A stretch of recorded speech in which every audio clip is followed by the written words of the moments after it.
Anabela Martínez. Ana, ¿cómo estás? Muy buenas tardes, buen miércoles. ¿Cómo andan? ¿Todo bien? Bien, muy bien. ¿Cómo estás vos? Bien, súper bien. Bien, ya se fue la lluvia, ya se fue el clima inestable. Vamos a intentar ponerle la mejor. Queremos conocer de las buenas energías, pero uno en la diaria a veces no se encuentra siempre con eso. Imagínate si nos hubiese tocado un día gris, de esos complicados, eso. de mucho tráfico, Sí. cargaditos de baja la energía. de baja energía y de demasiados pensamientos negativos, ¿viste? Claro. Eso. Lo hablaba con Ana hoy a la mañana y me hacía la pregunta, ¿cómo se puede controlar los pensamientos negativos que siempre aparecen a veces cuando uno convive en un ámbito laboral o cuando en la misma rutina diaria que uno tiene a veces y pasa mucho tiempo en su casa?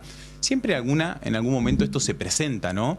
Y Ana me decía, es la vida misma también, ¿eh? Claro, A veces sucede. a todos nos sucede. ¿Cómo puede controlarse, Ana? ¿Cómo lo notas? ¿Esto sucede? Sucede mucho, a mí también me pasa.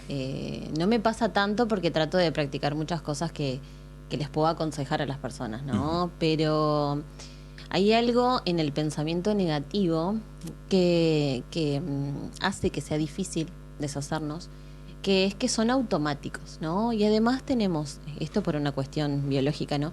Pero tenemos tendencia a siempre acordarnos, resaltar, darle como mayor atención a lo negativo. Por ejemplo, si vos vas a un lugar y 5 personas te dijeron qué lindo que te queda el rojo, y una persona te dice, ay, no es tu color, vos te vas a acordar siempre de esa persona que te dijo que no era tu color. Te quedás con eso malo. Exacto. En vez de estadísticamente evaluar que las personas te dijeron que te quedaba lindo. Entonces, eso pasa con los pensamientos negativos. Cuando llegan, son muy importantes, son invasivos, son automáticos y a veces son intrusivos. No tiene que suceder algo como para que se generen. Entonces la idea del pensamiento negativo no es contrarrestarlo con una afirmación positiva, ¿sí? Porque el pensamiento negativo siempre va a tener más poder. Entonces lo que se hace es cuestionarlos, ¿sí? Si yo tengo muchos pensamientos negativos, empezar a preguntarnos, ¿esto es real? ¿Esto fue así? ¿Esto es lo que me quiso decir? O sea, ¿qué certeza tengo yo de que esto está pasando en este momento? Cuestionarlos para que pierdan peso y después incorporar algún pensamiento alternativo. No en el acto, porque como hablábamos al principio, siempre el pensamiento negativo va a ganar. ¿Cómo diferenciar cuando es un pensamiento negativo momentáneo a cuando hay un problema de fondo? Por ejemplo, una ansiedad, una depresión. Bien, por ejemplo, cuando cuando hay una cuestión de algún trastorno, sea cual fuere, ¿no? Se identifica el pensamiento recurrente. El pensamiento recurrente puede ser el mismo pensamiento una y otra vez, o un pensamiento que en un momento era una idea y se transformó en pensamiento. ¿Por qué? Porque ya me generó como muchas emociones, generó conductas. Y sobre todo cuando yo identifico que al principio era de una forma y ahora es totalmente catastrófico. Cuando ya tiene esa tendencia catastrófica, ya estamos hablando de un pensamiento recurrente y es la base de cualquier trastorno. Entonces, si es un pensamiento normal, ¿sí? Que no es patológico, que no está transformando mi emoción y mi conducta en algo que tenga que ver con un trastorno, me doy cuenta cuando se presenta de forma aislada, cuando no me genera tantas emociones, me genera una emoción, me genera incertidumbre, angustia, un poco de tristeza, irritabilidad, pero no es esa vorágine de emociones y sobre todo que no tiene esa tendencia catastrófica. Si yo identifico que es dramático y catastrófico, tiene que ver un poco más, y recurrente que se sigue presentando, tiene que ver con un trastorno o con un episodio un poco más significativo. ¿Y tiene alguna relación estos pensamientos negativos con aquella persona muy, pero muy quejoso o muy, pero muy quejosa? Que uno, claro, comparte tanto tiempo a veces, puede ser en el ámbito laboral y después llegar a su casa y eso replicarlo, pero aquella persona con la que habita a la diaria y escucha una queja y escucha la otra todo el tiempo continuamente, ¿cómo se puede llegar a poner un límite? ¿Cómo se puede llegar a proteger esa emoción o esas vibras, podemos decirlo?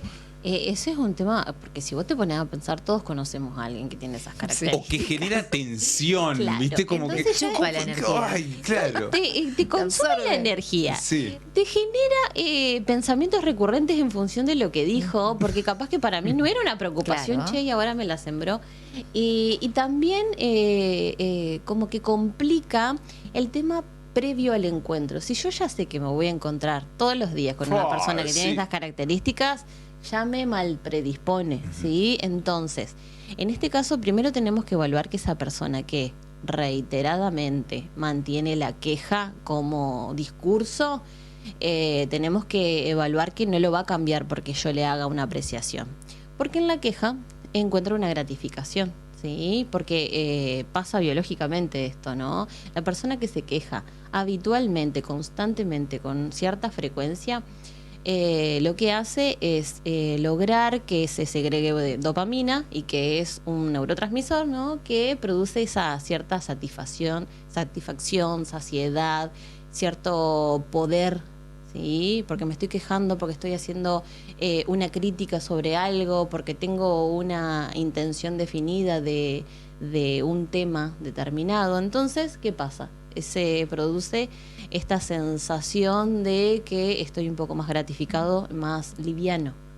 Entonces esa liviandad se la transmitimos a la otra persona, pero en forma de carga. Yo me saqué esto, lo descargué en tal persona y esa persona lo tiene ahora. Claro. Entonces, en esos momentos, primero, identificar que por más que le diga lo que diga, posiblemente no modifique su accionar, ¿no? Sí me parece que hay que decirlo, pero no todas las veces con la intencionalidad de que lo cambie, porque lo va a cambiar si quiere, ¿sí? Y después, prepararnos para los encuentros, ¿sí? Prepararse. Hay que prepararse para los encuentros, porque hay que pensar. Es claro, pensar que esta persona es así, pensar que tiene que ver con ella y no tiene que ver conmigo, pensar que cada cosa que le pueda llegar a decir no va a servir, ¿sí? Que si yo agarro y tomo como propio eso que esa persona me está diciendo, lo único que hago es perjudicarme, ¿no? Trabajar un poco en esos pensamientos. Identificarlos también. Identificarlos y ver que no son míos, que a mí no me preocupa, que sinceramente no es algo que a mí me modifique, ¿no? La idea es prepararnos para ese encuentro y, posterior al encuentro con una persona que tiene estas características, también decir, bueno, fue un rato, sinceramente no tiene que ver conmigo, yo no elijo ser de esta forma, tiene que ver con esa persona, no conmigo. También hacer como una racionalización, porque si no, inconscientemente nos vamos apropiando de cuestiones que no tienen que ver con uno, ¿sí? Y que a la otra persona quizás las gratifica y que no las modifica demasiado porque ya es su modalidad de vida, pero a uno sí. ¿Y qué pasa al contrario, cuando las personas son demasiado felices en exceso?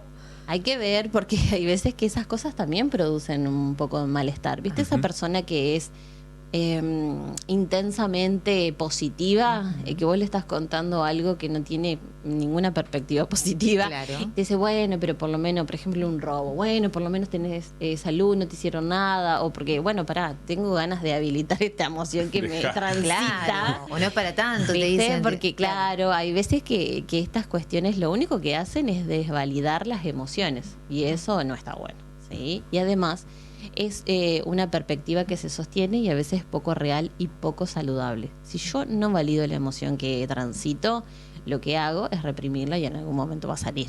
Entonces también tenemos que prepararnos para esos encuentros y prepararnos para qué le voy a decir a la persona. Porque si le voy a contar algo y sé que su respuesta va a ser, te dije que iba a pasar, o bueno, no es para tanto, me parece que estás exagerando, o es una respuesta que no espero, que no necesito, también desde lo discursivo seleccionar lo que vamos a transmitir. Por supuesto que siempre todos estos temas es bueno tratarlo en terapia, uno identificarlo como uno mismo, Claro, qué es lo que pasa, y hablarlo también, ¿no? Es que hay personas que no pueden modificarlo solos. Sí, a mí me pasa que conozco personas que me dicen, no, pero yo era totalmente negativa. Cuando llegaba a las peñas me decían, che, no, bueno, pero ahí viene alguien que siempre ve de una forma negativa o cuestionando las cosas. Hay personas que toman el relato de los otros, las críticas o las sugerencias, y las llevan a terapia, ¿sí? Porque ellos no lo pueden modificar. Me doy cuenta, pero después cuando me dicen que dije tal cosa, porque cuando ya es una modalidad, es muy difícil porque está naturalizado. Entonces no me doy cuenta, sigo, no sucede demasiado. Entonces está bueno que cuando uno no lo puede modificar o perdió el control de eso, que consulte con un profesional. Ana, es un tema que interesante, que nos quedan varias preguntas, que lo vamos a seguir tratando. Si tienen alguna consulta, por supuesto, nuestros televidentes y oyentes pueden comunicarse. ¿A qué número, Ana? ¿Cómo pueden encontrarte en redes sociales y dónde está ubicado el consultorio? Bien, me pueden ubicar en las redes como psicóloga Anabela Martínez. El número de mi consultorio es 3436-203-670. Y mi consultorio está ubicado en la ciudad de San Benito, en calle Enrique Carbó, en barrio Altos del Este. Muy bien. ¿Nos vemos el próximo miércoles? Nos vemos, nos vemos. Que ande muy bien, Ana. Nos vemos. Adiós. 17 horas 51 minutos. Continuamos con más GPS y recomendaciones, Samu. Así es, Tiago.